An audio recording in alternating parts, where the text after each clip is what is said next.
You need yours as well. That said do not switch off, and it was off, so I turned it on.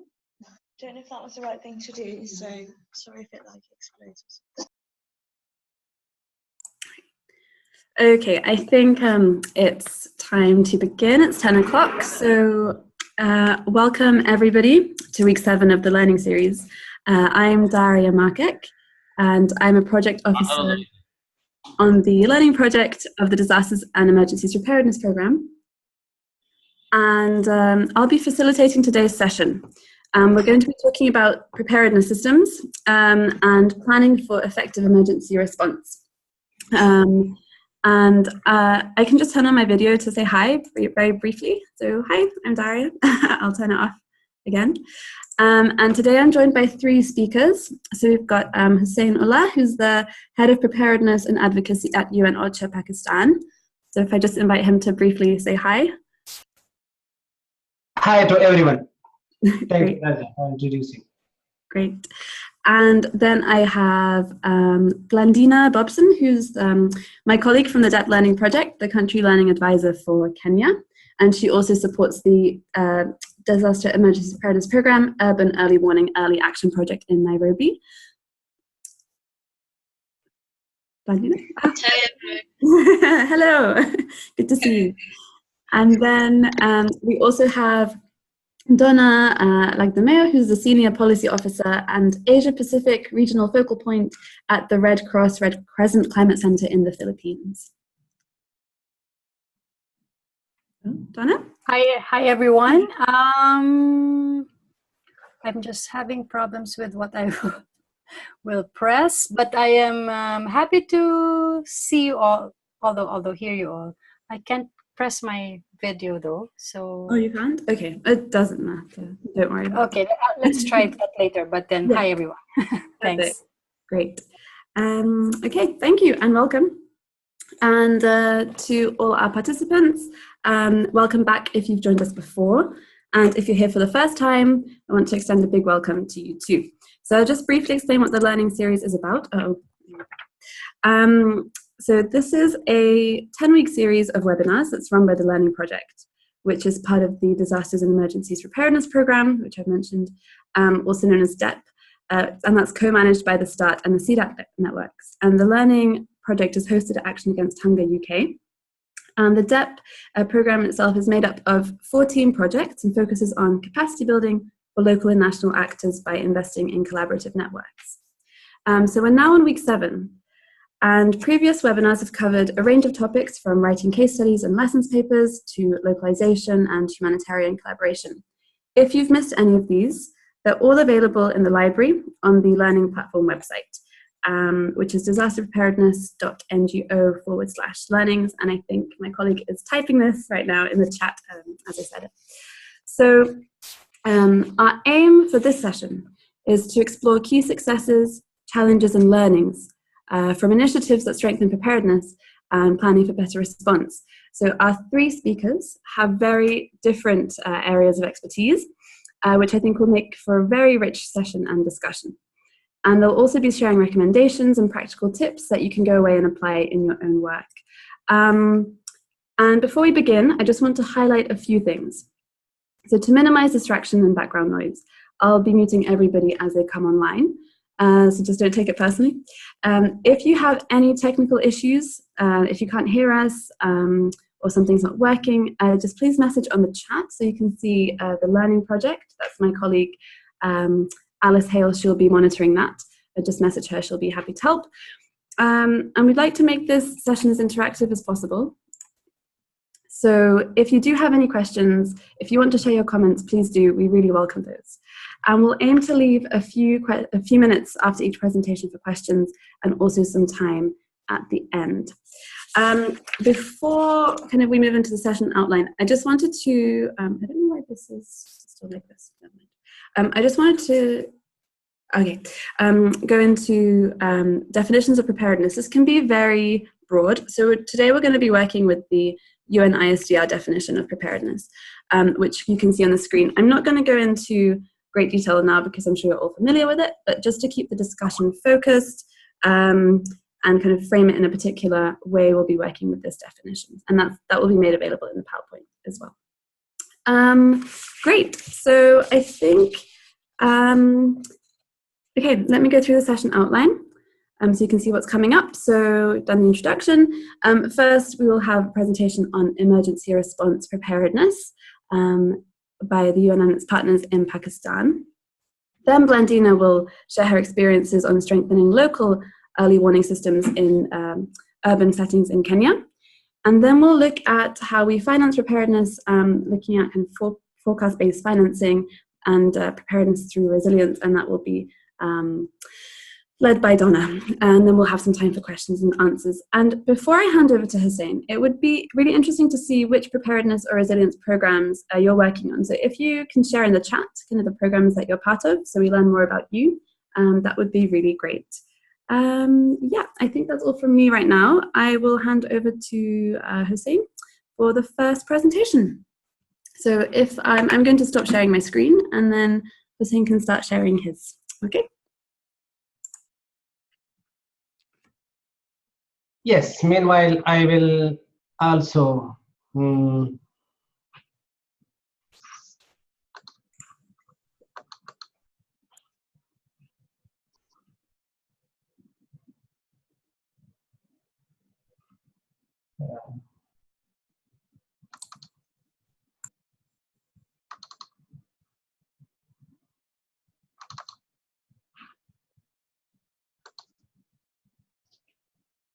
can you see my screen now? Yes. Yes, we can. Excellent. But we can also Yes, see the notes, so it's not full screen. It's not full screen? Not at the moment. We can see the notes part. Yeah. Rather than It's popping up, or what's the... So I don't know if this icon maybe with that. maybe, I'm not sure. So I'm not really sure how that works, but It is the full screen, or... Oh. If you just close end slideshow and go to full slideshow. Can I... can you see it now, or you can't see it? so it's still in the same form. It's still in the same form. So it's kind of half a screen. Oh, okay. Can I try it again? Yes, please do. Yep.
Can you see it now? Sorry. We can see your desktop. Okay. Let me... Now? No. Tori, do you want to do it from here? So Hussein, I have the presentation on my laptop. I can, if you prefer, I can share Yes. it. Oh, If you, yeah, that's fine. If you can share, okay. So if you, okay. Okay. I will stop sharing from here. Okay, perfect.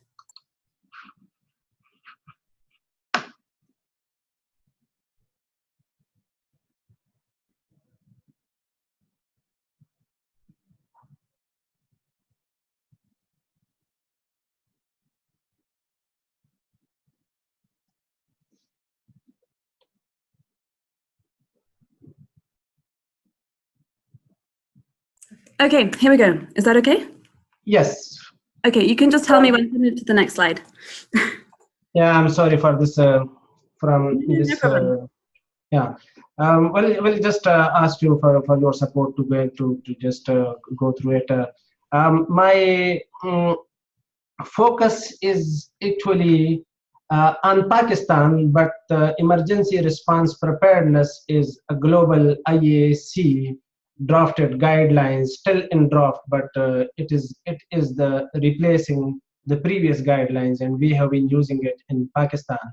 So it is about all the United Nations, OCHA, humanitarian country and its partners, including the government and humanitarian partners, how they are working and implementing it in Pakistan, and how we are collaborating on a range of issues related to preparedness in Pakistan. So we'll just next.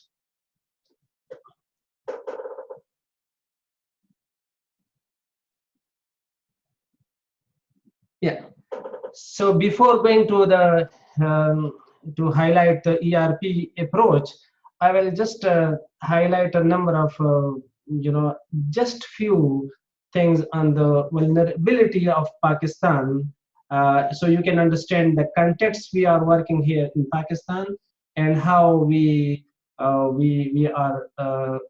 making efforts to strengthen the coordinated and joint preparedness efforts in Pakistan. So, most of the humanitarian aid partners are aware of the Pakistan's vulnerability to a range of natural disaster. Pakistan is one of the most affected countries in terms of human losses and damages in the natural disasters around the world.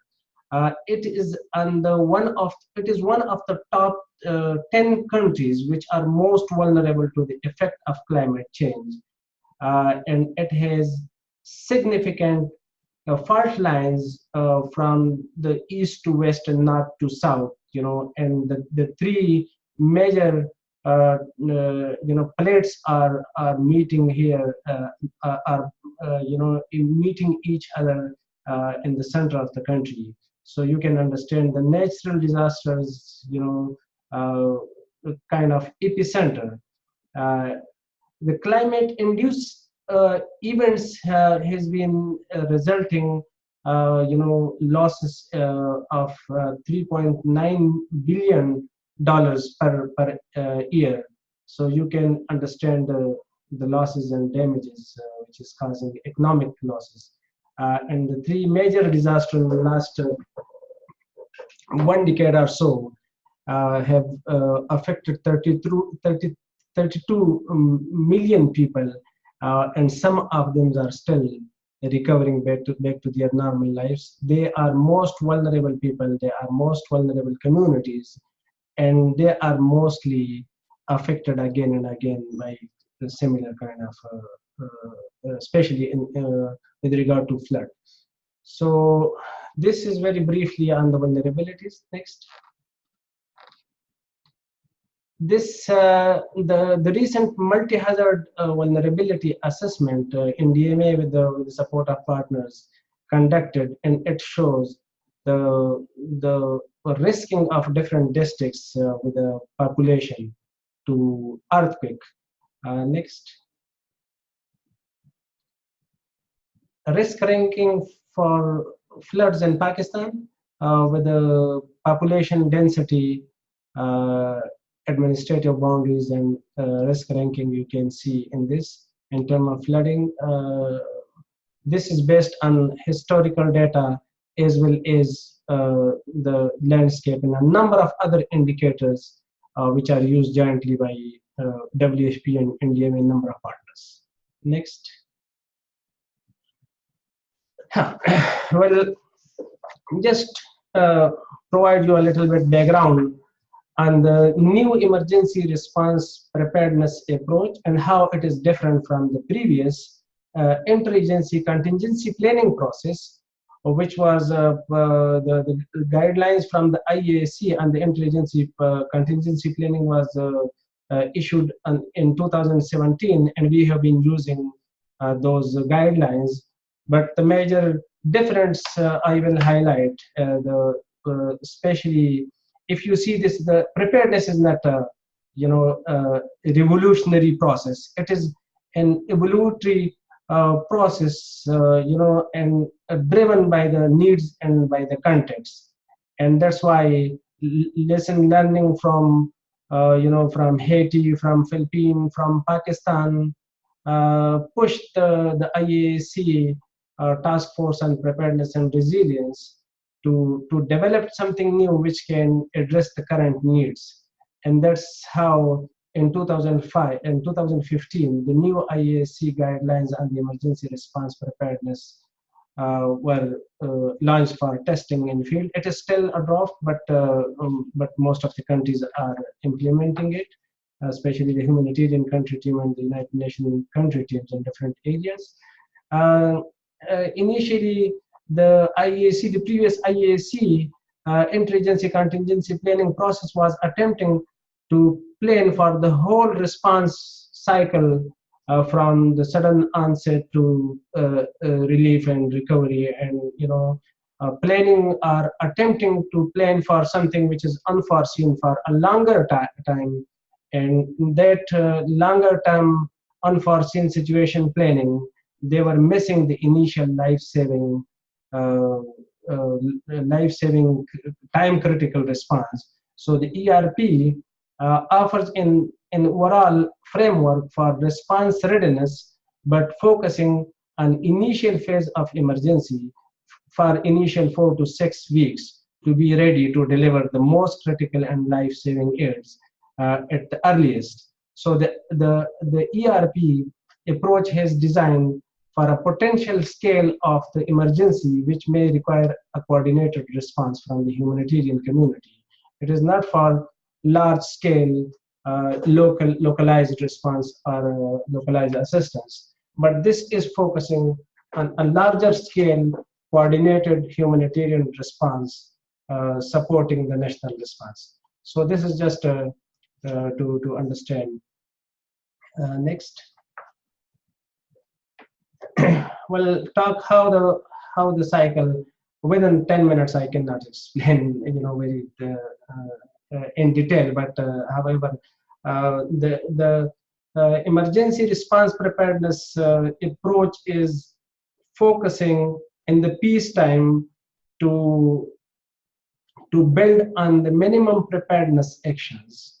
Minimum preparedness actions is a set of many actions which doesn't cost the humanitarian country team and the UN country team a lot, in the humanitarian country and humanitarian partner in the country too much, but it is putting system and the procedures in place, so it is then easy to scale up to an advanced level. Same time, you continue to analyze the risk and monitor the risk.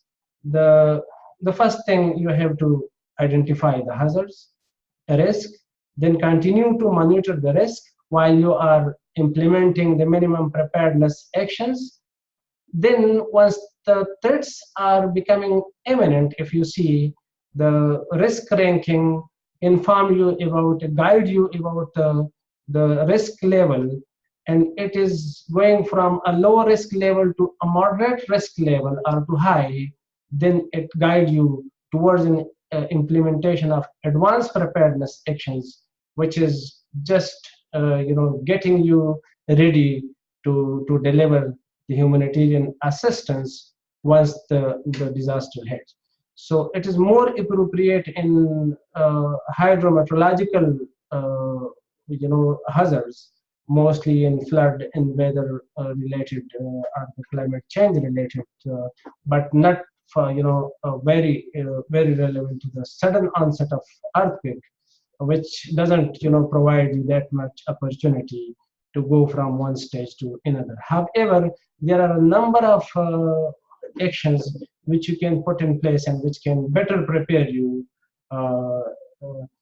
Then once the disaster strikes, the next stage then to to go for a response planning or a flash appeal. This is based on very strong partnership among the partners, and risk assessment, minimum preparedness actions implementation, continued monitoring of the risk, going from the minimum preparedness actions to the advanced preparedness actions, and from the advanced preparedness actions to the contingency planning, and then to the response. Next. This is how one technical component on the risk ranking, how to, and it is not only for this disaster management contingency planning, it could be applied on different contexts.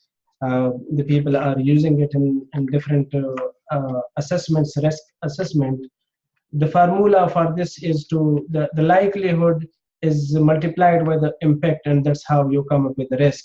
And if the risks are, on one side, if you see the likelihood and the impact, the likelihood of different, just I will give an example, it is mostly based on a number of indicators, but the historical, historical background of any earthquake or floods or whatever, and then the impact and that specific area for which it could be provincial level, it could be district level, or it could be national or regional level. And then when you see that the risk is becoming more than 7 or from 8 to 14, you go for the implementation of advanced preparedness actions.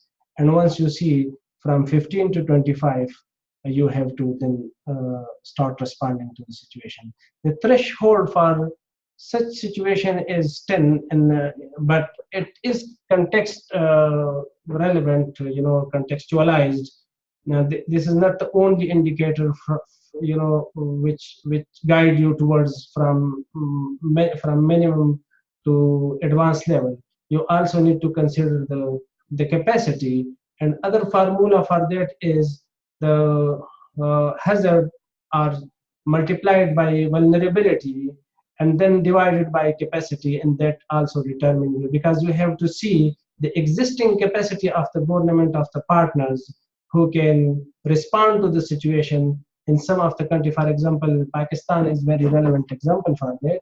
The risks are for some of the disasters are very high, but we can also see a very high capacity of the government, which has been, responding to 4.8 million people in past without request from international assistance.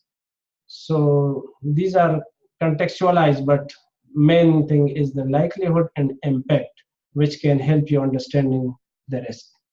Next.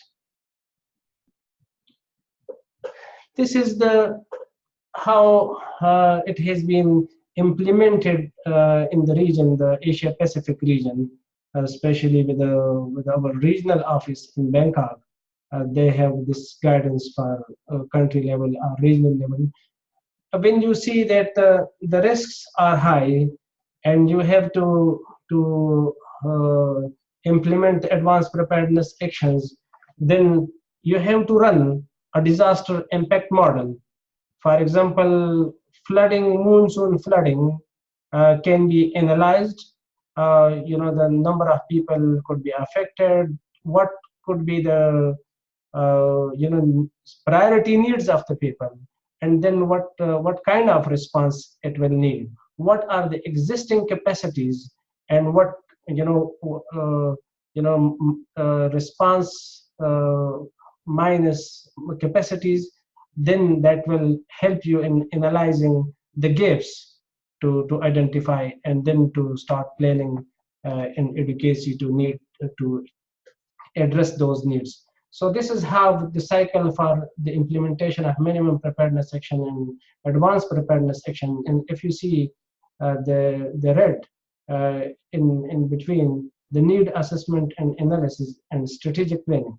So it is also very closely linked with the humanitarian program cycle, especially for those countries who have protected situations and they continue to Otherwise, in the peace time, it is just to be ready.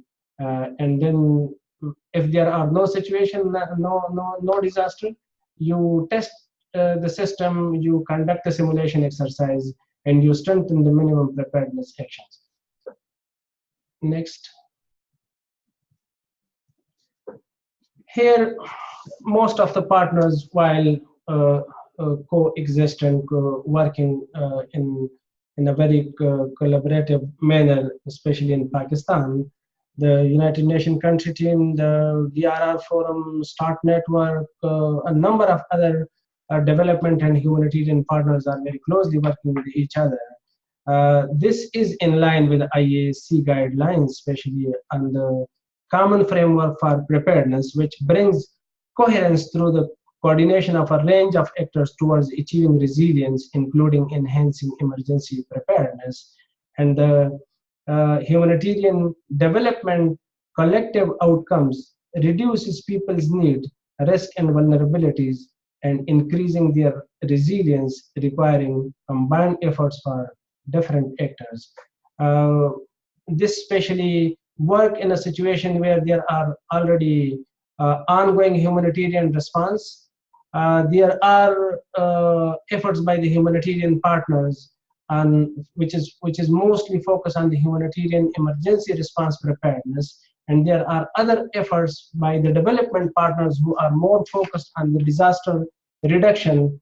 The gray area or the common area for resilience to working together is a very natural linkages between the humanitarian and development, and it is in accordance with a new way of working.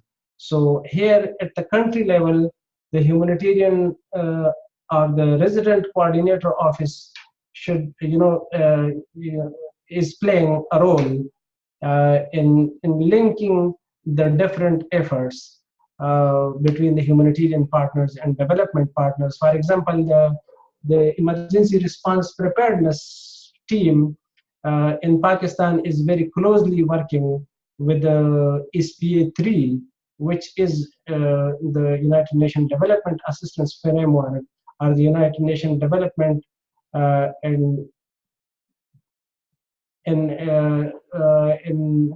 the new disaster sustainable development framework. So they are working together to ensure that there is a harmonization of efforts. Next. This is a very quick example from how the different partners are working together. The NDMA, with the support of the National Disaster Management Authority, with the support of a number of humanitarian or development partners, conducted the multi-hazard vulnerability assessment for the country, which is used by the humanitarian partners, by the development partners, and by the government. And for the humanitarian partners, they are pre-positioning their stocks. They are in most vulnerable areas which are identified through the MHVRA.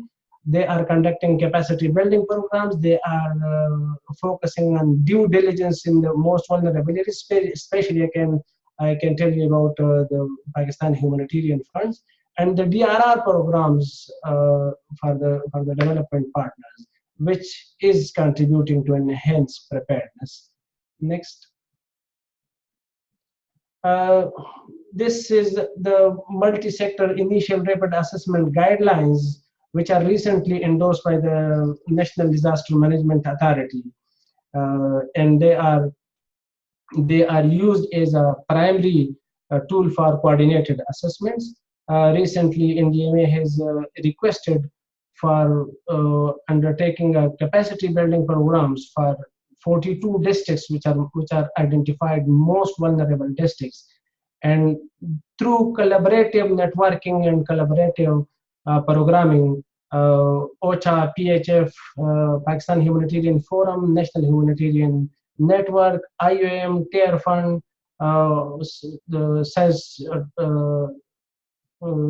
transforming program, STP, there is a start network, and there is a IRC who are supporting their respective areas in this program.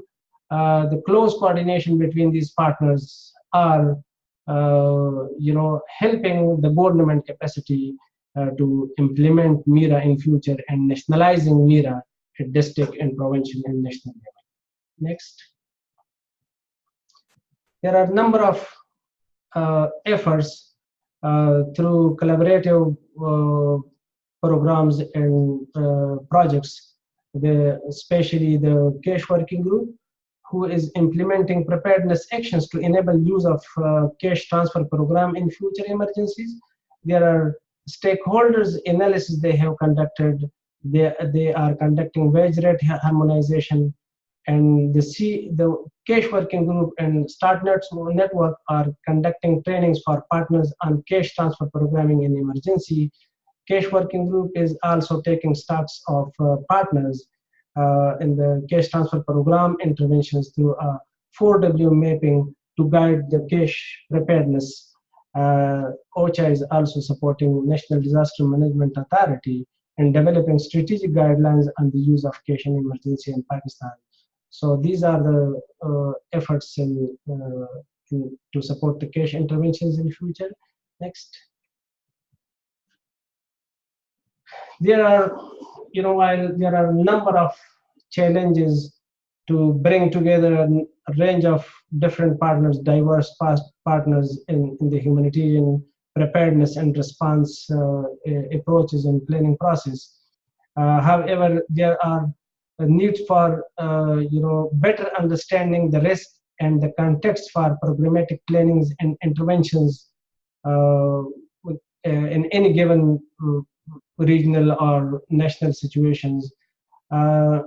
Understanding and supporting and building upon existing coping strategies to ensure a self-driven community-based resilience efforts at the community level, and a two-pronged approach, building communities' resilience from one side to enable their resilience, but at the same time to strengthen the emergency response preparedness efforts for in timely manner in early action.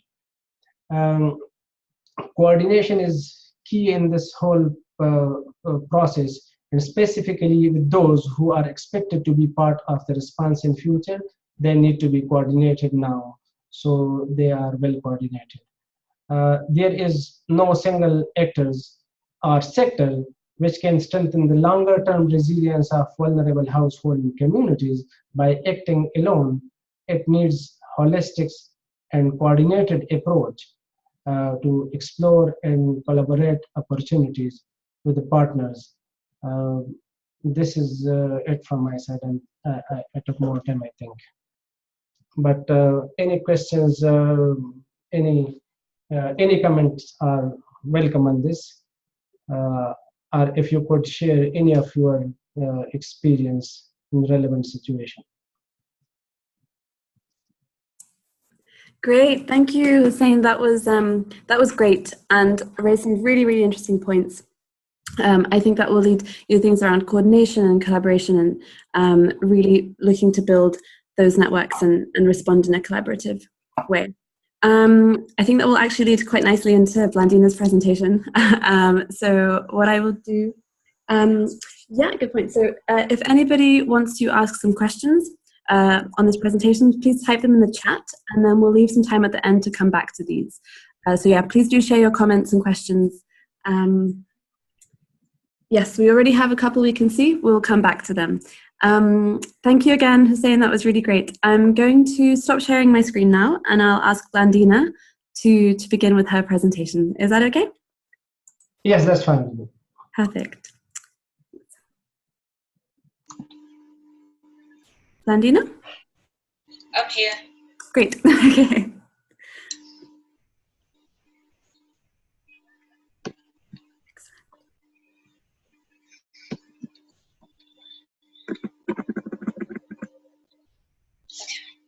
Hi everyone.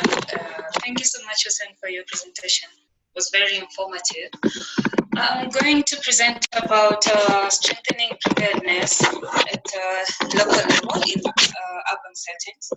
And please, if you if you hear any background noise, just bear with me. We just had today declared a national holiday, so I'm working from home. So the photo you see there is one of the biggest informal settlements in Africa, and it's actually in Kenya. It's called Kibra.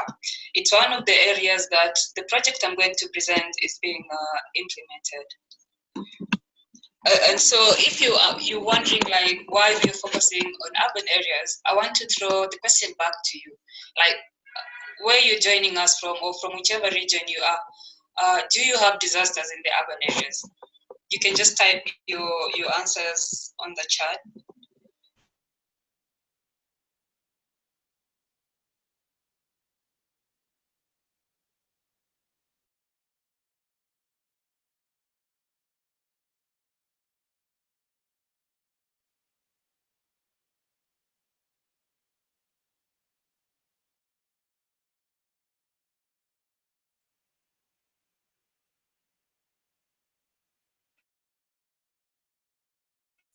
So I think we have a lot of yeses to that question.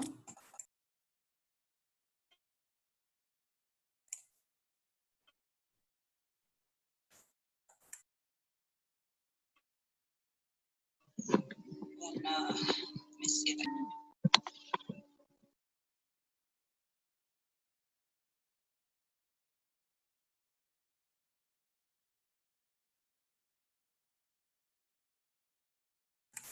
Blandina, are you still here?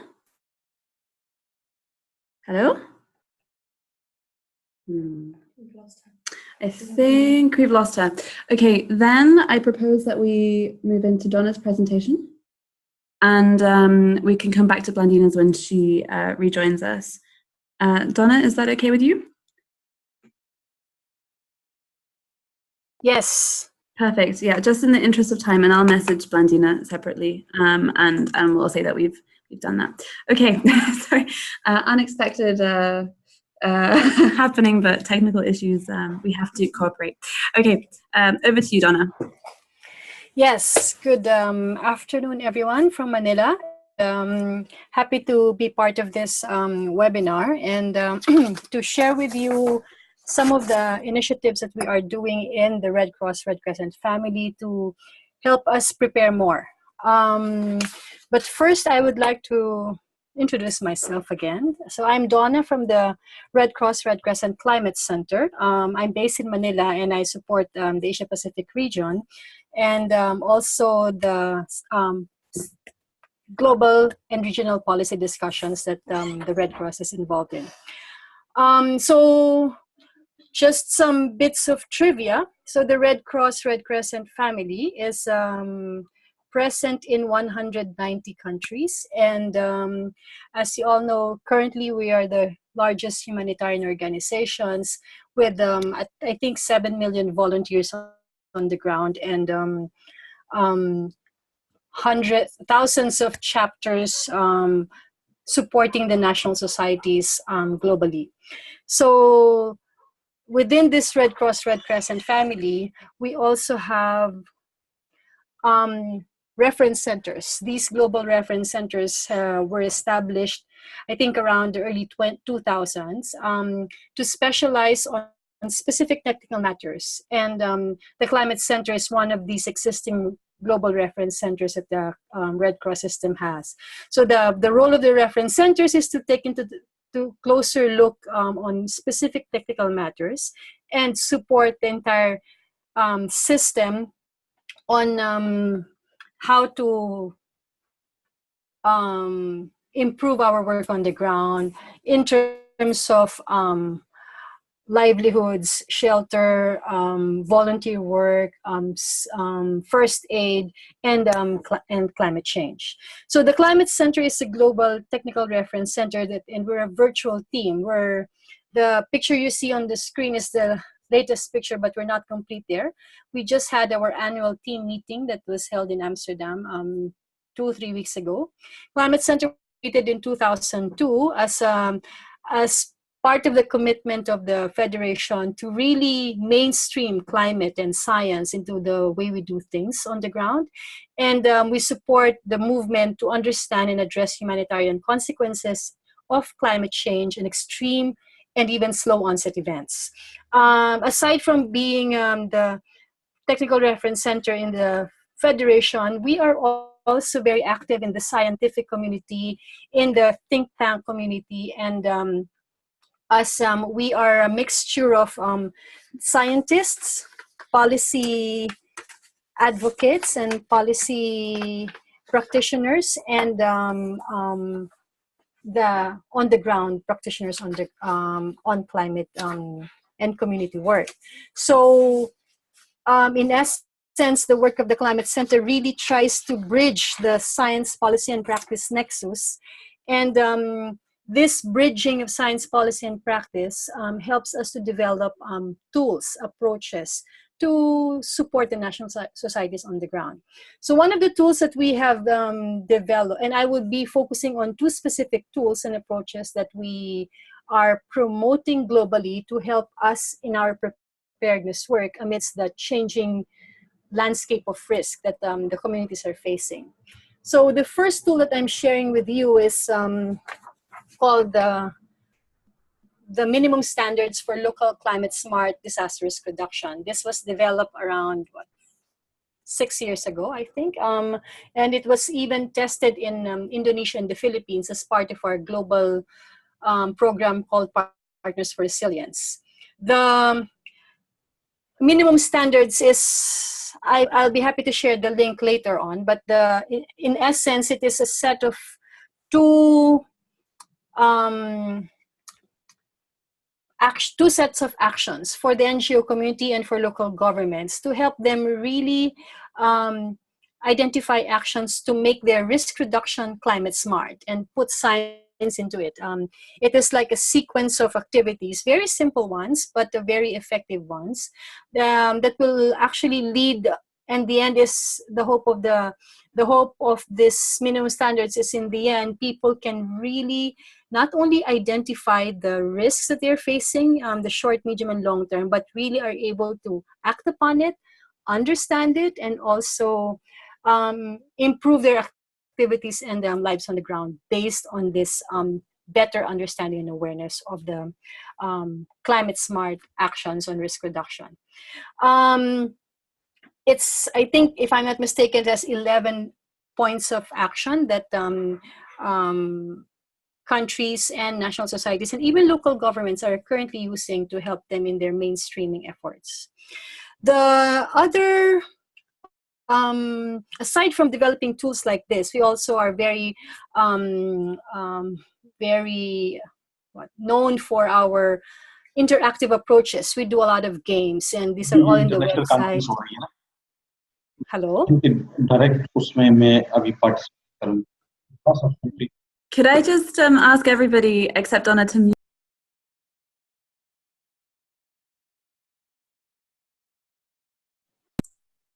Hello? Okay, Donna, back to you. Yeah, we can hear you. All right. So as I was saying, aside from tools like this, we also develop games, interactive approaches, policy papers, a lot of publications that show the link of this science, policy, and practice. And we've developed recently an approach which we call forecast-based financing. So forecast-based financing was actually tested early 2000, but we just massively pilot tested this globally together with our partners, the German Red Cross, the Netherlands Red Cross, and now even the Finnish, the Swiss, the British Red Cross, and several other national societies are helping us realize the concept of forecast-based financing. In GIST, forecast-based financing is an improved version of early warning system, wherein the mechanism allows us to release humanitarian funding based on forecast information to be able to fund planned activities, what that reduce risks. So the essence of FBF is the biggest dilemma of humanitarian organizations is that we are able to access funding after the fact. We can see the forecast, we know the risks on the ground, we do a lot of vulnerability capacity on the ground, we work closely with the weather forecasters. However, we cannot do actions in advance in a very timely and timely manner to really help that very short window of time between the forecast and the actual disaster. And so we are promoting this mechanism to really help us bridge that gap and and help humanitarian organizations to have more capacity to address the evolving risks, the rising risks that we face because of the changing climate. FBF can be applied either in a drought situation, in floods, in El Nino and La Nina setting, even in dam operations. So it's really a concept of how we can make our efforts more in terms of strengthening anticipatory capacities. And if you do it in the longer term, it even can be an approach to increase adaptive capacities. So to help us understand more what forecast-based financing is, I play a little game with all of you. I hope how do you put this back? I'll play a quick game with all of you, and it's like a quiz. So I'd like you to please type your answer. If it's true or false, write T or F, or if it's a multiple choice, just type the letter of the answer. And I will explain FBF through this quiz and this approach. I hope this is good with all. And I'm assuming that because we are all forced to be very silent, and I assume that everyone is okay with that. All right, first question. Just hearing the term forecast-based financing, what do you think are the main components of this financing mechanism? Is it A, menu of triggers, available funding, early actions, SOPs, B, C, or D? Quick answer, anyone?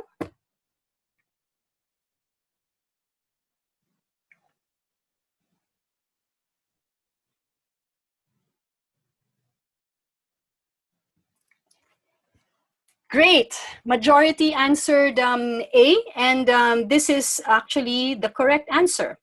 For forecast-based financing to work, you need to first really bring together all the key stakeholders, whether this is at the national, regional, or global level. Key stakeholders mean you have the community, the decision makers, the weather forecaster, the scientists, and other non-state actors. And together you identify actions, the SOPs, based on thresholds. So you'll have a menu of thresholds with specific actions and the corresponding amount to be able to do those actions. So this set of SOPs and early warnings with the corresponding amount that you would need would be key to FBF. And so you cannot do FBF only when the say the typhoon or the drought is already days before.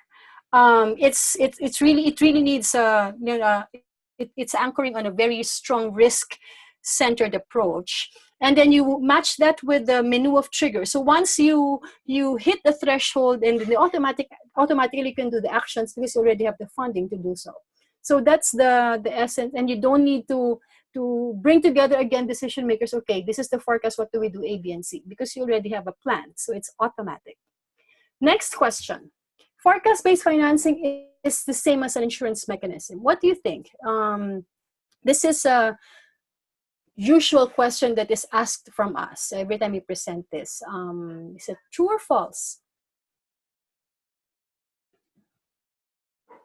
Looks like this group is already familiar with FBF. So FBF is indeed not an insurance mechanism, but it adopts the metrics approach of the insurance mechanism because we need to get the money before the risk becomes a disaster.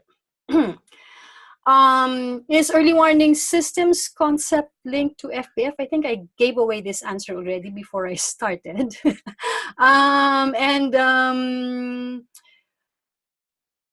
A, B, C, or D?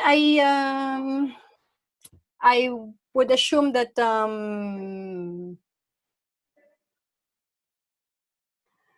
fantastic. Great. Okay, I should stop presenting because you all know the answers already. It is indeed part of the early warning system concept. And this is why we see forecast-based financing as really anchored as well in the resilience framing. Early warning system is recognized, which is based on risk analysis, and then resilience, which is also the same as resilience. And risk by default is very strong in these four global agendas. And FBF, as I said, is the way we see FBF is that this will help us bridge the gap, and this will help us operationalize the coherence approach of all these agreements on the ground, that people will really feel, and that we will be able to really achieve our ambitions, not only in terms, and not looking at it as something that's standalone. FBF needs to be mainstream. The resilience aspect needs to be mainstream, and so does the other components of FBF. So it is and because it's an enhanced early warning system approach, it is linked with Sendai and WHS and the rest.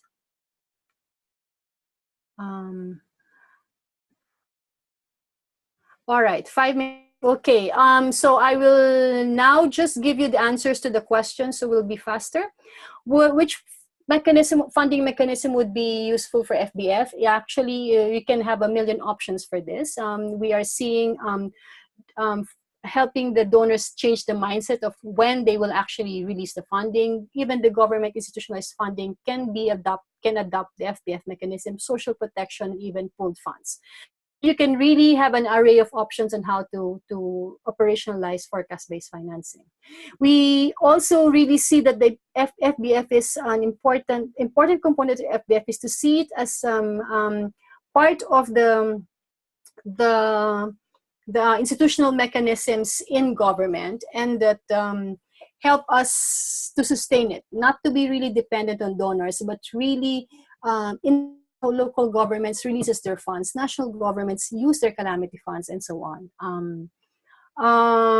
It started the approach back in West Africa in 2008, but it just massively was piloted in 2015 in Uganda and Peru. Today, we have 20 plus pilots of FBF, and we are exploring tons of funding structures and opportunities with the with a wider range of partners, and happy to share this detail with you if you're interested.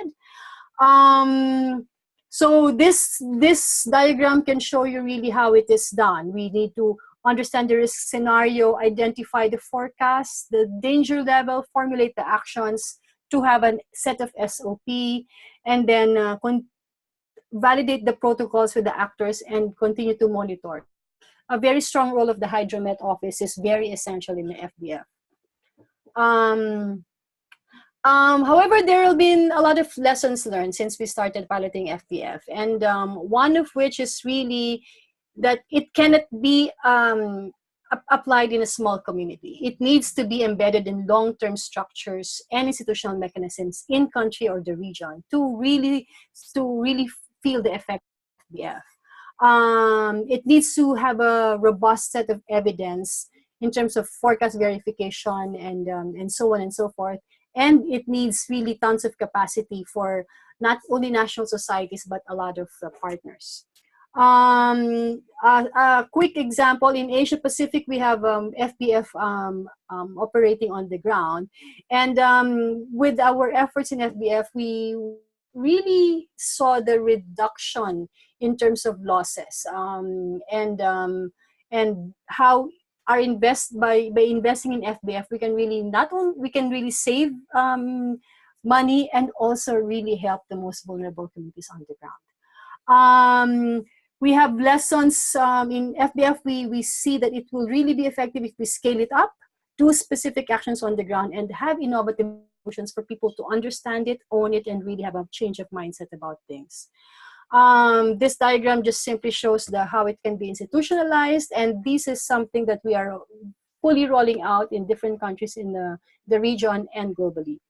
So that, ladies and gentlemen, are just two examples of what we are doing in the Red Cross Red Crescent family in terms of preparedness actions, and happy to hear any questions later on. To you.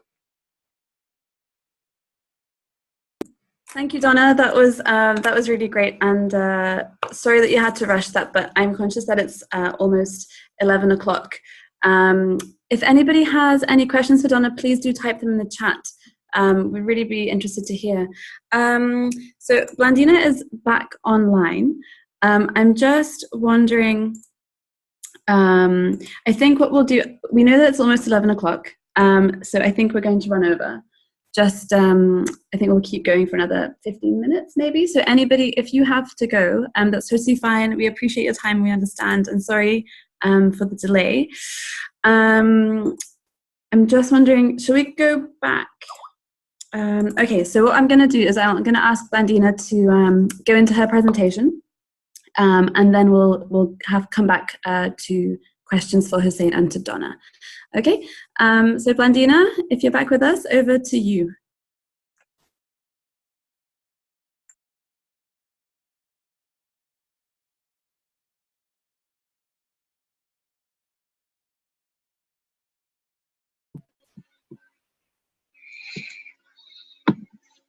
Sorry everyone, sorry about the technical hitch. I will try to rush through because of the time. I think, I'm not sure if I talked about this, so I'll just run through it because I don't know where I went off really.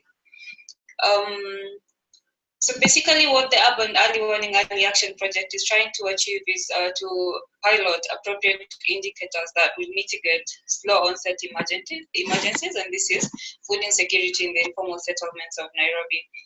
So we're establishing a system that is going to monitor this, which is going to be coordinated by the government. We're also trying to lobby and get buy-in from the national government, the county government, and the humanitarian actors and the donor for them to be aware of this disaster that is happening in the urban areas and for them to act on it, and basically to reduce the impact of food insecurity on the urban poor.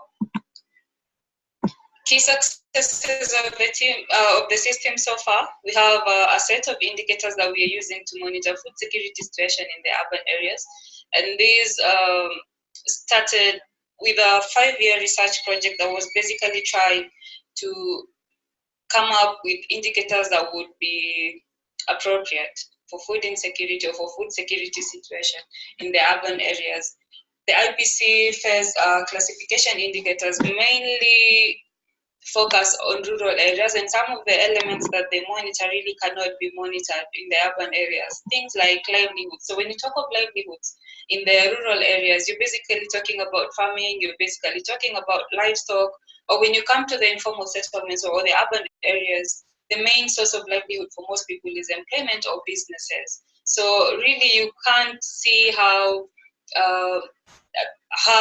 monitoring of livelihoods would inform you if there's a food security situation. And then the other success that we have achieved so far is that the county government, we got into a memorandum of understanding with them, and they have agreed to jointly implement the project with us. So even as we are carrying the surveillance, even as we are implementing some of the activities, we do it alongside the county government officials.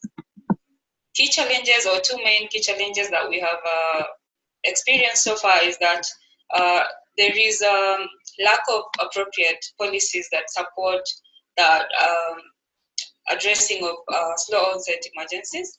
And so in this case, for Nairobi County, the disaster and emergency management bill is silent on food security. It's not, or food insecurity is not acknowledged as a disaster. So as we implement this project, we're also trying to push that the government makes changes on this document to include food security, and then this gives them the mandate to even budget for it and even put it in their activities. And then there's also very little awareness or information on food insecurity in the urban areas. So even as we lobby and advocate for donors and other stakeholders to acknowledge that this is happening, most of the time they would ask, so what facts do you have? And then you realize that there's no information out there, except most of the information comes from what we have been able to implement or what we have gotten from the project. So there's not much awareness on it, and this is also one of the action points, or one of the areas that we're really focusing on, to raise the awareness of this and to advocate and make people aware that this is happening. So key recommendations when implementing this kind of a project, I would say keep the community at the core. And as a project, we have what we call the Urban Early Warning, Early Action Ambassadors, and we're trying to empower them and facilitate them to present some of these issues to the government. We don't want to tell their story, we want them to tell the story on behalf of the larger community so that it comes from the horse's mouth. Second key recommendation is be aware of the awareness creation.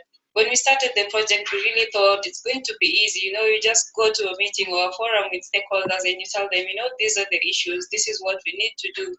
But then, considering we're really trying to bring the government on board, or the local government on board, most of the times it's politicized. Like, they wouldn't want to acknowledge that such issues are there because they know that would reflect negatively on them. So the awareness creation took really long, and the project is time bound. So there's so much time that was taken just to make them accept and be a part of this. And then we're saying also focus efforts on the low-hanging fruits. So even as you implement and you have a big objective out there that you want to achieve, there are small wins as you go along that you really need to focus on. And also realize that some of these objectives need to be anchored in the laws and policies, because most of the argument or most of the dialogue we've had with them, they would challenge us. So you tackle something, an issue on the table, and the argument would be, is this in the laws? Is this in the policies anywhere? If it's not mentioned, then that gives them a right not to implement it. So we're really pushing to ensure that some of these issues are captured in the laws and the policies that govern the county government. And lastly, it's very important to network with the region that you're working in, because urban disasters manifest themselves in different dimensions. It's not like the rural areas where areas are sparsely populated and if there is a flood, some people will be affected and some will not be affected. In the urban areas, it's densely populated, and when you have floods, you're also talking about diseases, you're talking about issues to do with shelter. When there's diseases, there's obviously malnutrition, so you need health practitioners coming in. So if you network, then everybody's able to bring their expertise on the table and tackle these disasters from different angles. And that's it from me.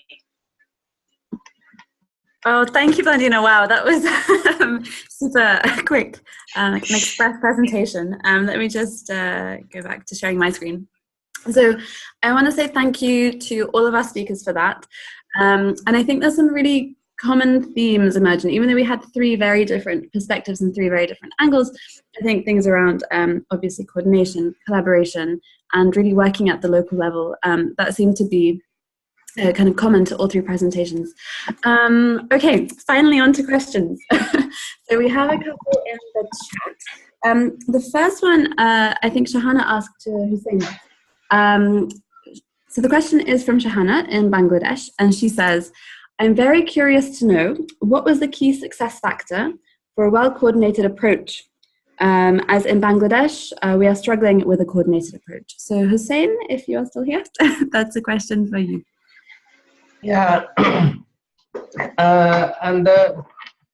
Pakistan is a country with ongoing humanitarian response and protracted emergency. We have a well-established coordination mechanism in place. The cluster coordination is working in one place, in north of the country, and the national level we have the humanitarian country team, which include the Red Cross and Red Crescent movement as an observer. PHF is a member, the Pakistan Humanitarian Forum, which is, which have around more than 50 to 60 organizations, all the international organizations mostly. and then the National Humanitarian Network, which is composed of around 200 national NGOs, and very closely working with the National Disaster Management Authority and Provincial Disaster Management Authority. So that's why we have privileged positions to, in terms of preparedness, that it is well coordinated here.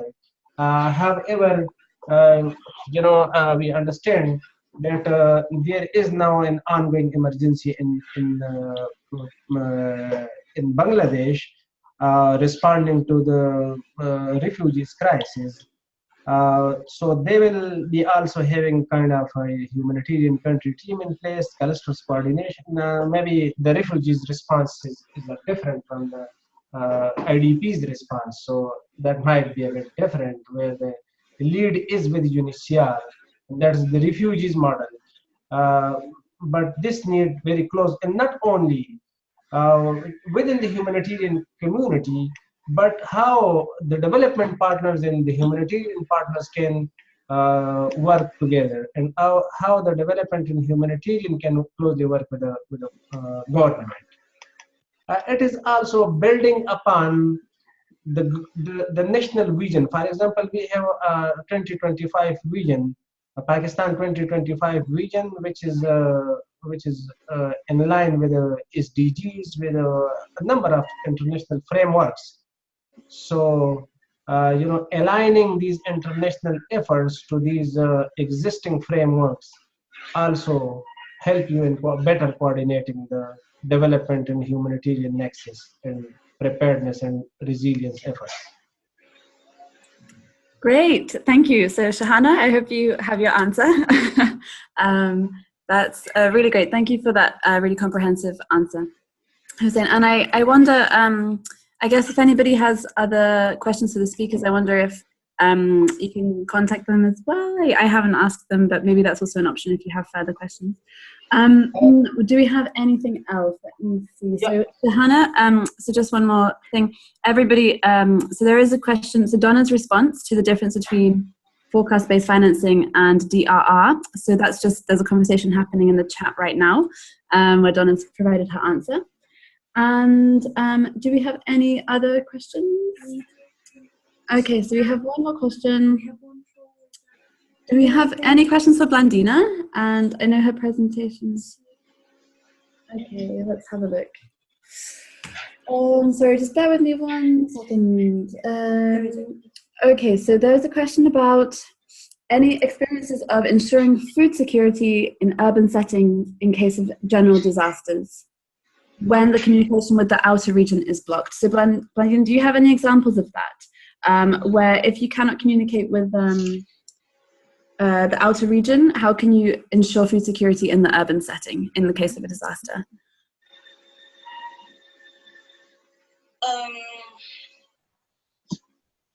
I was just checking if my mic is muted.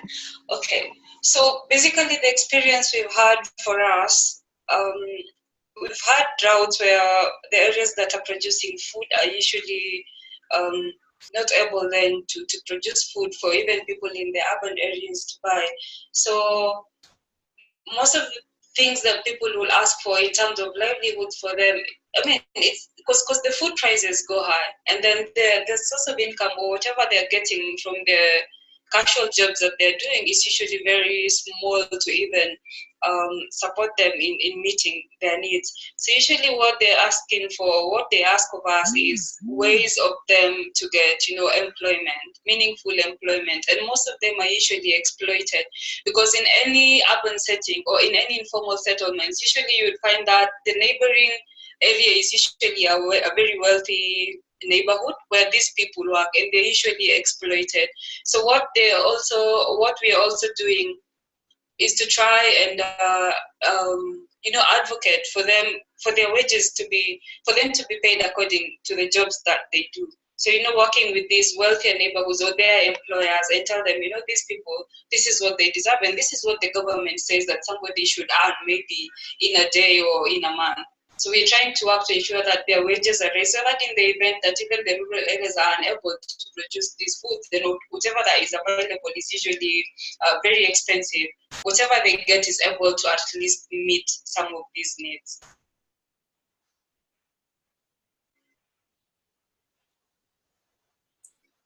Okay, Blandina? Yes. Okay, great. Was that, oops. Sorry, had you finished? Did I interrupt you? I wasn't. Yeah. Okay. I'm finished. Okay, great. Thank you. Thank you. There are a few more questions on the chat specifically for Hussein. I know that we're already running over, so I wonder if he could share them. I don't know. So if the speakers are happy, we can share email addresses. Yeah. Or potentially continue these conversations in the discussion forum on the learning platform. That's a good idea. If everybody is happy with that, just because of time, I think that's the best approach. So we acknowledge that there are questions. We're not ignoring them, but I think it's probably time to wrap up. And we can. Let's put these questions in the learning forum. And let me have a look. So there are already a couple of discussions, as you can see on the screen right now.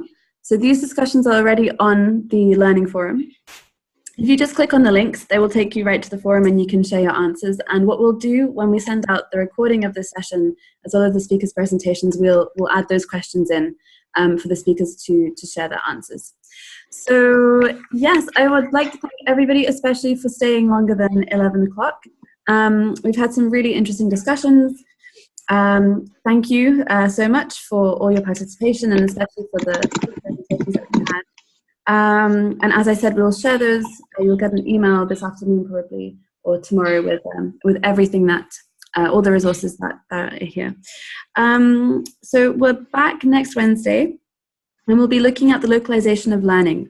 So specifically, the key enablers and blockers to capturing and sharing learning at the local level. And I think my colleagues Diane Rodriguez from the Philippines and Alice Hale will be facilitating that, and they'll be joined by a number of panelists, and it will be more of a panel discussion rather than presentations, as far as I understand. So it should be a really fantastic session, and yeah, very excited to hear that. If you have any questions at all at any time, please get in touch. The email address is deplearning@actionagainsthunger.org.uk. Yes, and that's it from us. I think thank you once again to everybody. And yeah, we look forward to continuing these conversations on the forum. Okay, see you all soon. Bye bye.